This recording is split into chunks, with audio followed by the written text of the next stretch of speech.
भगवत दर्शन उसी को प्राप्त होते हैं जिसकी भगवत दर्शन की प्रबल उत्कंठा के लिए 4 बातें जीवन में आ जाएं। पहला, नित्य निरंतर नाम जप रसिकों के संग से। शर्त है रसिकों के संग, भजन न होई संग बिन। हे मनमानी नहीं होता, रसिकों के संग से भजन की वृत्ति, प्रमाणित भजन होना चाहिए आचार्य परंपरा गुरु परंपरा से। दूसरा, भगवद विग्रह को साक्षात भगवान का स्वरूप मानना। जैसे कुछ ऐसे भाव वाले लोग हैं कि अरे पत्थर पूजने से, धातु पूजने से क्या प्राप्त, क्या वहां भगवान है? कौन सा तुम्हें ज्ञान है भाई? कौन सा ज्ञान है? जब सर्वम खलमिदम ब्रह्म, तो ये तो अवतार है भगवान का, अर्चा अवतार। भगवान अवतरित होते हैं। जैसे हम छवि विराजमान किए, जब हम भाव सेवा करते तो भगवान छवि में आके विराजमान होते हैं, भगवान विग्रह में विराजमान होते हैं। ये श्रद्धा और विश्वास का विषय है, ये नास्तिक लोगों को समझ में नहीं आएगा। जिस मूर्ति को आप, जहां मूर्तिकार निर्माण कर रहा हो, वहां देखो, उसी मूर्ति को पूज करके ब्रह्म प्राप्त, भगवत प्राप्त महापुरुष हो गए। प्रेमाश्रुओं से अभिषिक्त किया है। ये बाहर वालों की ऐसों की बातें न सुने, नहीं तो जो छोटी श्रद्धा वाले लोग होते हैं उनकी श्रद्धा नष्ट हो जाती है। अरे क्या है, ऐसे से ऐसा ना वो बोलते हैं, ना वो खाते हैं, ना देखते हैं, और ऐसे विराजमान। आपको क्या पता है आपका भाव है क्या? आप जानते नहीं हो। भाव आ जाएगा तो साथ चलते हैं, बोलते हैं, खाते हैं, देखते हैं। भाव का खेल। एक प्रसंग में एक ब्राह्मण बूढ़े के साथ एक जवान तीर्थ यात्रा में गया था। सारांश में बता रहे हैं। ब्राह्मण तीर्थ यात्रा का इच्छुक हुआ, पर उसको लगा कि मेरे बेटे तो हैं, पर धनी होने के कारण वो विलासिता में युक्त हैं, मेरे साथ तो चलेंगे नहीं। अगर कोई जवान आदमी मिल जाए, मुझे तीर्थ यात्रा करवाए, उसे कुछ भेंट पूजा दे देंगे। तो एक गरीब ब्राह्मण का जवान लड़का था, बात की तो उसने कहा हमारा भी सौभाग्य होगा कि तीर्थ यात्रा होगी और आप हमारे पिता तुल्य, आपकी सेवा होगी। समस्त तीर्थों में भ्रमण कराया। जब वृंदावन आए तो बहुत सेवा उसने की। उसका मन बहुत प्रसन्न हो गया। धनी का वृद्ध था तो गोपाल जी के दर्शन कर रहा था। उसने कहा वृंदावन को साक्षी करके, गोपाल जी महाराज सामने हैं, मैं बहुत प्रसन्न हुआ तुम्हारे ऊपर, तुमने इतनी सेवा की। एक बेटी ब्याह योग्य है, मैं तुम्हें ब्याह करवा दूंगा अपनी बेटी से। उनका देखो हमने तो नहीं कहा, तुमने कहा है ना, इस बात को ध्यान रखना, वहां जाके भूल मत जाना। ऐसा ही हुआ। सारांश में बता। वो जब गांव पहुंचा तो वृद्ध की हिम्मत नहीं हुई अपने धनी बेटों से कह दे कि बहन का ब्याह उस गरीब के साथ कर दो।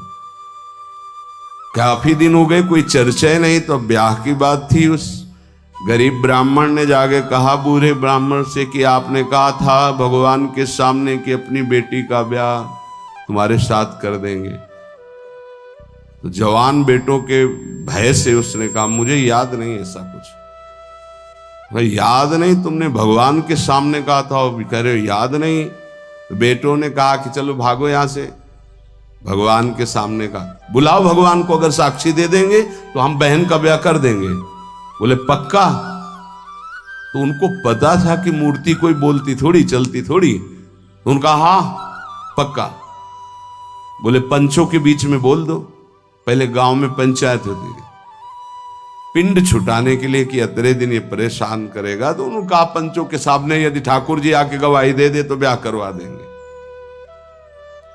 ओ गरीब आदमी जो कुछ था बेचा, फिर वृंदावन आया, ठाकुर जी गोपाल जी से कहा कि महाराज आपके सामने हमारे ब्याह की बात कही थी इस वृद्ध ब्राह्मण ने, आपको गवाही देना पड़ेगा तब हमारा ब्याह होगा। हाँ, कौन सुने। समय हुआ, ठाकुर जी का शयन भोग लगा, पट बंद हो गए, वो बैठे ही रहे बाहर। वाह गोपाल जी महाराज, आप जब बोलोगे तभी हमारा ब्याह होगा और हम तभी यहां से जाएंगे जब आपको साक्षी दे। सब चले गए थे वो अकेले, उसको विश्वास था भगवान है। अंदर से आवाज आई, मूर्ति कहीं चलती है क्या कि चलकर साक्षी दे। बोले महाराज मूर्ति बोलती थोड़ी है, आपने बोला ना तो आओ निकल के बाहर।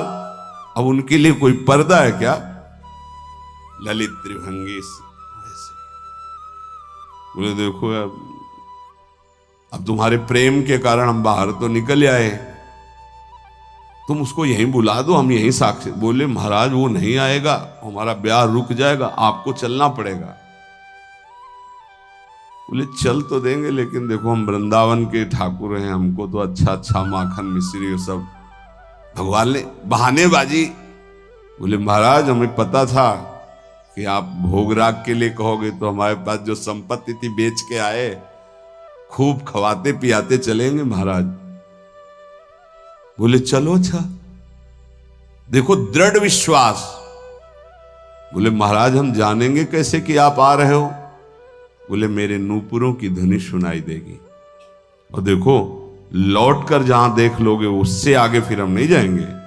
ठीक है महाराज, जब भोग लगाने का समय आएगा तो हम बोल देंगे, तब तुम हमारा भोग लगाना, और जब हम चलेंगे तो लौट कर पीछे नहीं देखोगे। ठीक है महाराज। अपने प्रांत पहुंचे, उड़ीसा प्रांत। गांव जब नजदीक रह गया तो सोचा मुड़ के तो देखे, केवल पायले धुनी है, ठाकुर जी भी है। मुड़ के देखा तो श्याम घन साक्षात प्रभु।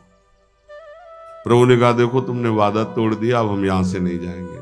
बोले महाराज अब तो कोई बात नहीं। गांव में दौड़ के गया, गोपाल जी आए, प्रभु आए साक्षी देने के लिए मेरे ब्याह के लिए। पूरा नगर दौड़ पड़ा, पंचायत के सब ने देखा प्रभु विराजमान।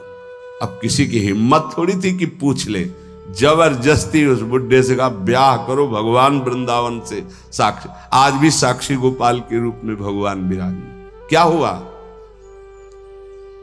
जिसे तुम मूर्ति समझते वो चल के उड़ीसा तक गए और गवाही दी।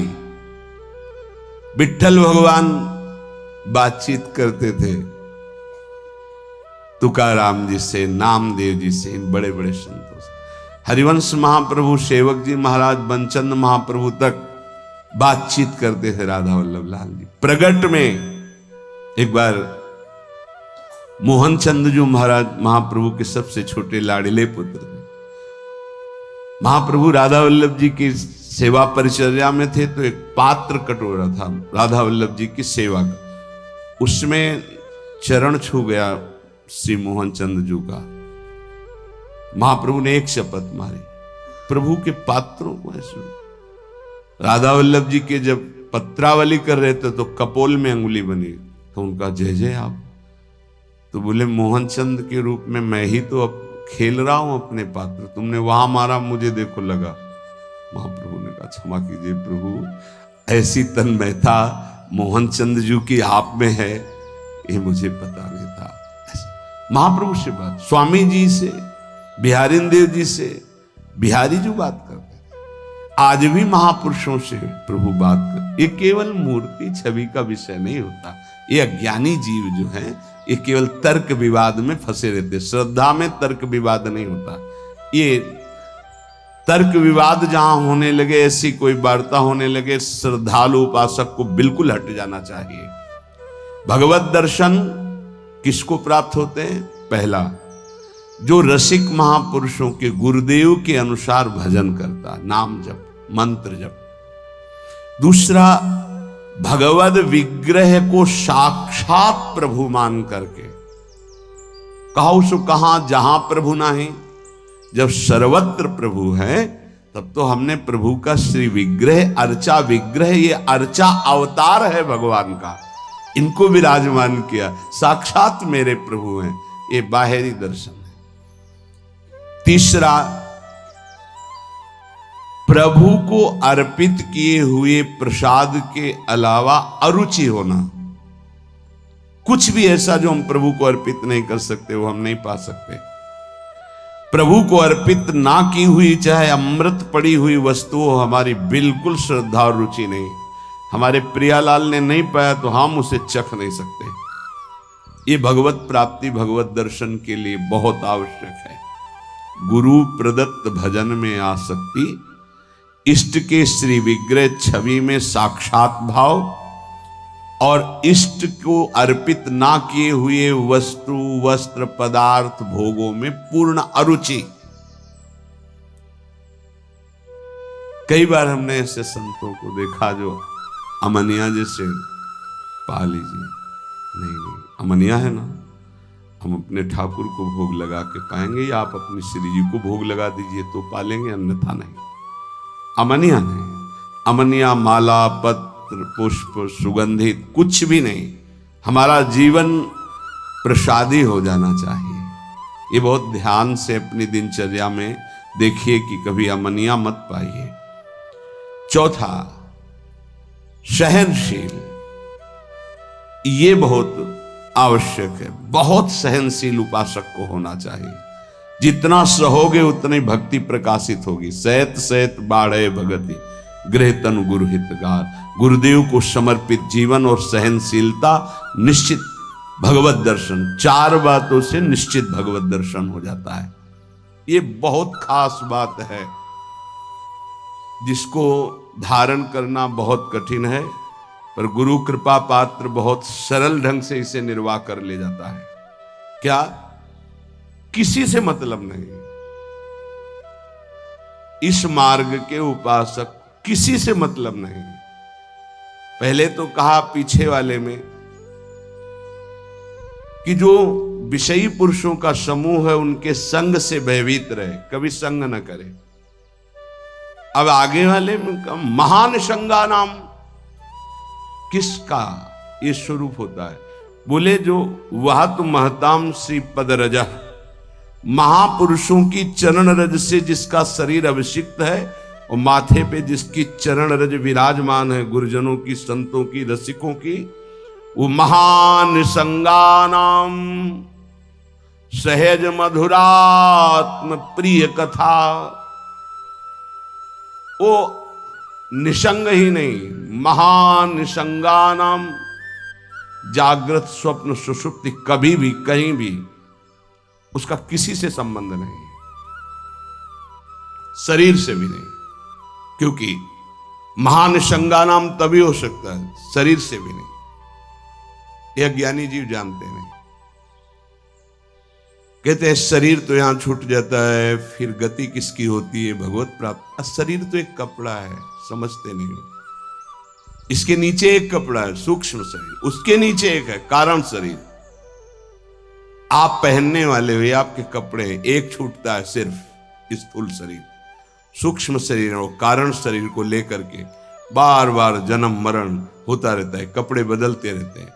और जो जीवन मुक्त हो गया तो तीनों शरीरों का संबंध खत्म और दिव्य चिन्मय चिदानंदमय शरीर को, भाव देह को प्राप्त करके चिन्मय धाम में, चिन्मय लीला में, चिन्मय प्रिया प्रीतम के समीप हो जाता है। वो महान संगानाम। साधक का स्वभाव ऊपरी बड़ा ही रुक्ष होना चाहिए। साधक का रुक्ष, सबको ये लगना चाहिए कि बड़ा बेरुखा आदमी है ये, बच जाओगे। गोस्वामी जी ने भी लिखा है, गिरा अरथ जल बीच सम, कहियत भिन्न न भिन्न, बंदों सीता राम पद, जिन्हि परम प्रिय खिन्न। खिन्न मानसा, किसी से कोई संबंध नहीं। कोई बात करे तो उदासीन होकर बात करे, उसको रस न मिल पावे। उसको प्रियता समझ में ना पावे। साधक की बात कह रहा हूं, आगे चल के तो सब जीवन शो प्रीति रीति निभात आपनी, वो स्थिति आ जाती है।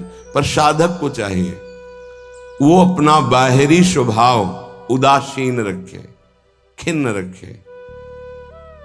ये हर समय भौं चढ़ा के बात करते हैं, इनका तो कोई प्रेमवादी से लगना चाहिए। मुस्कुरा करके बात करना, ये आगे चलकर आता है। हंसी बोले बहुमान दे, बहुमान किसको दे रहा? आराध्य देव को। वो हंस किससे रहा? आराध्य देव से। साधक की हर समय स्थिति ऐसी नहीं होती, इसलिए उदासीन अति रही गोसाई। पूज्य श्री गोस्वामी जी महाराज कहते साधक को उदासीन रहना चाहिए, बाहर से गंभीर, हंसी मजाक बातचीत गंभीर। सत्य बात तुम्हें बता दे, स्वीकार करो ना स्वीकार करो, आगे चल। उदासीनता, गंभीरता, खिन्नता ये साधक के स्वभाव में होनी चाहिए। बहुत मिलनुआ स्वभाव, हंसकर बात करना, ये आगे चलकर, अभी नहीं। उसको दबाओ उस वृत्ति को। बगल से कोई निकल गया, आपको राधे श्याम कहने की स्मृति उससे नहीं आनी चाहिए। कौन निकला आपको पता नहीं। दर्शन कर रहे हैं, कभी कभी यह भी पता नहीं चलता कि प्रभु पोशाक कौन धारण किए। अगर नेत्र में नेत्र मिले तो 1 घंटा दर्शन हुआ तो केवल नेत्रों का ही दर्शन हुआ। पत्रावली कपोल में कैसी बनी ये भी याद नहीं रहा। ऐसी होती एकाग्रता। सत्संग सुनने गए तो सिर्फ वक्ता की मुखाकृति और वचन, आप बैठे आसपास, आपके कौन बैठा आपको कोई परिचय नहीं। ऐसी महानिसंगता उपासक को चाहिए। ये कब आती है? जैसे जड़ भरत जी रघुगण को कहा कि महापुरुषों की चरण रज से अभिषिक्त होने पर ही ये ब्रह्मबोध होता है। प्रहलाद जी ने कहा निष्किंचना नाम न वृणीत यावत, जब तक निष्किंचन महापुरुषों की चरण रज नहीं लगेगी तब तक ऐसी निष्ठा नहीं होती जैसी मेरी है। शिरो में शोल्लासम बहत महताम सी पद रजा, ये महत पद रज कहां मिलेगी? हर कण वृंदावन का ये महापुरुषों की चरण रज, प्रियाजू की चरण रज महापुरुषों के आंसुओं से भींगा हुआ है। जहां की भी रज मिले उसे अपने धरोहर के रूप में, संपत्ति के रूप में, जैसे बहुत बड़ी क्या धरोहर, ये प्रिया प्रीतम की संपत्ति, प्रेम संपत्ति प्रदान करने वाली, इसे आप लगाओगे तो आप सुरक्षित हो जाओगे। ये कवच है। कई बार शास्त्रों बारे चर्चा हुई है, पर बड़े भाग्यशाली साधक उपासक उपासिका होंगी जो इस बात को स्वीकार किए हैं कि रोज स्नान के बाद शरीर में रज लगाते हैं। ना करते हो तो फिर सुन लो, तुम्हारे हृदय को ये विकार तब तक जलाएंगे जब तक प्रेम रस के योग्य नहीं हो जाएगा। उस जलन को सहने के लिए ये सद्यो वशीकरण चूर्ण मनंत शक्तिम तम राधिका चरण रेणु मनुष्मरामी, ये श्री जी की चरण रज है जो आपको संभालेगी, कवच का काम करेगी। आपके शरीर में चरण रज लगी रहनी चाहिए। बिल्कुल मान लीजिए, अगर ये मान लोगे तो बहुत बड़ी वस्तु आपको प्राप्त होगी। शरीर में वृंदावन की रज लगी है, शरीर छूट जाए तो भगवत प्राप्ति हो जाएगी। मान लीजिए, बहुत बड़ी बात है। धन्य है वो उपासक जो रजोपसेवी है, रज लगाते हैं। एक ब्रजवासी आए, उन्होंने प्रश्न किया कि आपके जुगल उपासना में तो काली बिंदी लगती है, आप क्यों नहीं लगाते हैं? श्री कहते हैं उसे, काली बिंदी और सिंदूर की बिंदी। पूज्य श्री सदगुरुदेव भगवान ने आदेश किया, त्रिपुंड लगाते थे शरणागति का, कि हम आचार्य आज्ञा से चलते हैं। आचार्य ने पत्र में लिखा था, वृंदावन रजोप सेवी जोरी सुमिरन बाचनो, वृंदावन नित्य विहार चंदन लेनो। तो रजोप सेवी जोरी है तो रज का तिलक है, और बिहार चंदन जो प्रसादी है वो ये लगा है। बस वो कोई वृंदावन की वस्तु नहीं है जो काली टिक्की है। ये वृंदावन की रज और वृंदावनेश्वरी का प्रसादी चंदन, इसके सिवा तो ब्रह्मा जी भी आकर कहें तो हमारी समझ में नहीं आएगा, क्योंकि गुरु के वाक्य के आगे किसी का नहीं। वृंदावन रजरानी, वृंदावन वृंदावनेश्वरी, इनमें हमारी अनन्य आसक्ति हो जाए। जो लगाते हैं उनको प्रणाम है, पर हमारी गुरु आज्ञा है। आचार्य श्री हितजू महाराज, वृंदावन रजोप सेवी हरिवंश जोरी सुमिरन बाचनो, वृंदावन नित्य विहार चंदन लेनो, आज्ञा है, उसी का पालन। अगर महापुरुषों की चरण रज लग रही है तो महानिशंगा नाम मान लीजिए। बार बार इसलिए कह रहे मान लीजिए, आप में सामर्थ्य नहीं कि आप असंग हो सके। महानिशंगा नाम तो बहुत बड़ी बात है, वो कहीं आसक्त नहीं, न स्वभाव में, न सूक्ष्म शरीर में, न स्थूल शरीर में, और न बाहरी व्यवहार में। वो अपने स्वरूप में स्थित महापुरुष है, वही महानिशंगा नाम होता है।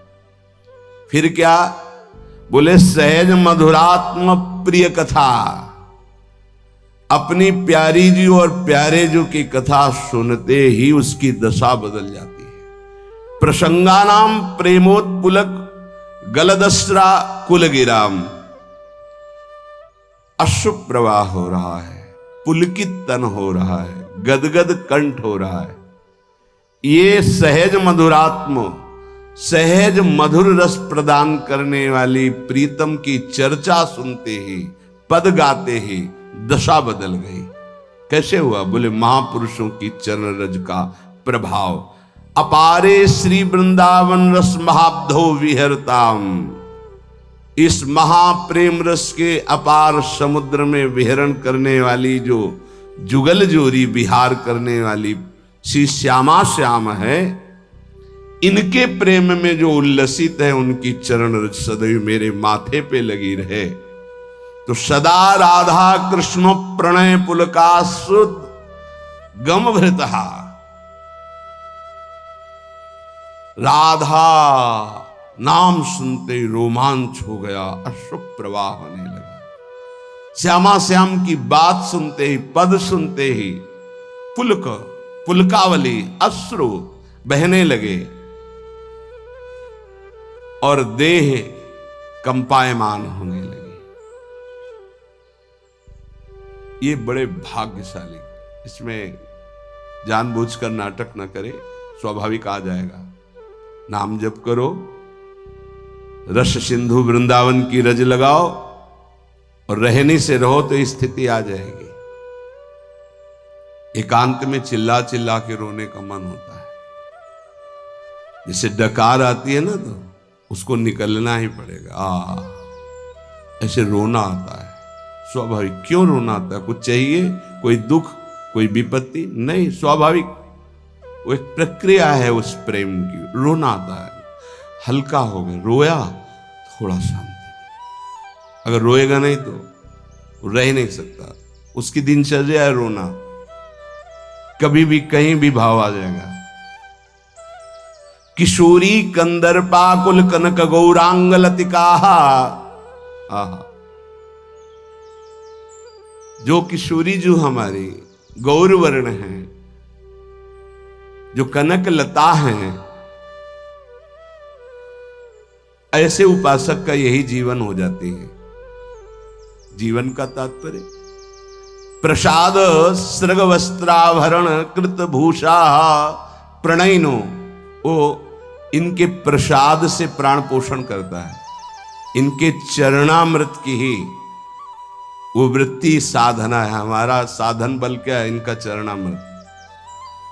वस्त्राभरण, कोई भी वस्त्र बिना प्रसादी के लाडली जू का, गुरुदेव का, शरीर पे नहीं धारण। नवीन वस्त्र को देखा गुरुदेव भगवान कैसे प्रसादी करते हैं। पहले उसे धोते हैं, प्रक्षालन करते हैं, फिर सुखाते हैं, फिर श्री जी के सिंहासन में स्पर्श करा के रजरानी में ऐसे 1-2 बार फिर उसे धारण करते हैं। श्री जी का पहले धोते हैं नया वस्त्र, श्री जी के सिंहासन को अर्पित करके फिर रज रानी में 1-2 बार लोट लगा के उस वस्त्र को फिर धारण करते। वस्त्रा आभरण प्रसाद, प्रसाद स्वरूप ही हमारा भोजन है। प्रसाद चरणामृत, प्रसाद वस्त्र आभरण, प्रसादी माला, प्रसादी पुष्प, प्रसादी इत्र, इनका बड़ा आदर करें। श्री जी का प्रसाद यही हमारा जीवन है। अगर अमनिया आप पाते हैं तो आपके हृदय में भाव सूखने लगेगा। अगर जग भी गया है, अमनिया जल भी नहीं, अमनिया भोजन भी नहीं, प्रसाद। प्रपद्ये श्री वृंदावन भुवि विचित्राखिल कलाहा, समस्त कलाओं में जानने वाली शिरोमणि श्री लाडली जो ऐसे उपासक के हृदय में अपनी समस्त कलाएं प्रकाशित कर देती, अर्थात वो सहचरी भाव को प्राप्त हो जाता है। विचित्र अखिल संगीत गायन कलाओं का, चतुरता का वो मूर्तिमान स्वरूप हो जाता है। ऐसे में वृंदावन की भूमि में उन प्रेमी जनों का आश्रय लेता हूं जो ऐसे जिनका जीवन हो गया है महानिसंगा नाम, किसी से संपर्क नहीं, और श्री जी के प्रति किशोरी कंदर्पा कुल कनक गौरांग लतिकाहा, जो गौरांगी श्री प्रिया जो हैं, लाडली जो हैं, जो श्याम तमाल की कनक बेल की तरह विराजमान हैं, ऐसी श्री स्वामिनी जी के प्रसादी से ही जिसका जीवन यापन होता है। ऐसे में रसिकों को इस वृंदावन भूमि में माथा रखकर प्रणाम करके उनकी चरण धूलि माथे पे धारण करता और उनका संग करने की अभिलाषा करता हूं। ये भगवान की विशेष कृपा है कि हमें ऐसे महापुरुष रहनी बता रहे हैं। अगर प्रसाद का आप महत्व धारण करना प्रारंभ कर दिए हैं तो बहुत जल्दी प्रेम जागृत होगा। प्रसाद पर प्रसाद बुद्धि रखिए, राग द्वेष उस पर न रखिए। ये पदार्थ नहीं पाना है, ये पदार्थ अनुकूल है। प्रसाद में प्रसाद बुद्धि रखिए, न फल बुद्धि, न अन्न बुद्धि, न भोजन बुद्धि, न स्वाद बुद्धि, प्रसाद बुद्धि रखिए। प्रसादी वस्त्र को प्राणों से भी अधिक प्रिय मानिए। प्रसादी माला पुष्प मिले तो हृदय में आह्लाद होना चाहिए। सीधे मेरे प्रभु ने प्रसन्न होकर मुझे प्रदान किया है। दे कोई भी, लेकिन मेरी प्रियाजू ने मुझे प्रदान किया, एकदम आह्लाद, वही आपको प्रेम भाव में ले जाएगा। प्रसाद में भगवत बुद्धि बहुत ही पवित्र हृदय में होती, नहीं तो प्राय नहीं होती। प्रसाद देखते ही अच्छा श्री जी का प्रसाद, ओह वाह, पुलकावली हो जाना। महाप्रभु चैतन्य देव को जब वृंदावन से कोई भी प्रेमी जन जाते, गुंजा की माला, टेटी का अचार, ऐसी वस्तुएं बार बार उनको हृदय से लगाकर अश्रु प्रवाह करते। श्री कृष्ण ने कितना प्यार किया, मुझे प्रसादी भेजी। वृंदावन की रज, वृंदावन का कुछ भी, महाप्रभु पुलकित हो जाते।